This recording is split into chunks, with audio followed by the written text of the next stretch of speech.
Centro vaccinale per più di 5 mesi, il Palasport di Ponte di Piave ritorna al suo impiego originario. Nel giorno del ringraziamento a quanti hanno reso possibili le oltre 135.000 vaccinazioni, con una media di 900 al giorno, il comune di Ponte ha voluto intitolare la struttura a Sara Anzanello, campionessa del mondo di volley, morta nel 2018.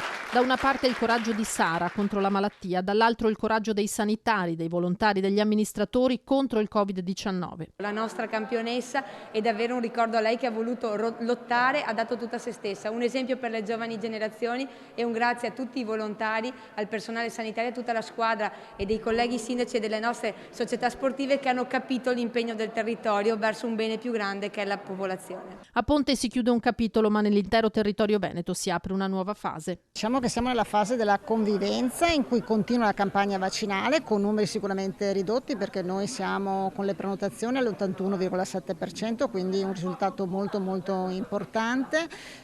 Oggi stiamo già ragionando sulla terza dose, aspettiamo le indicazioni, poi si inizierà a novembre anche con l'antinfluenzale, quindi sicuramente ancora sul campo, ma con dimensioni diverse e con presidi anche diversi.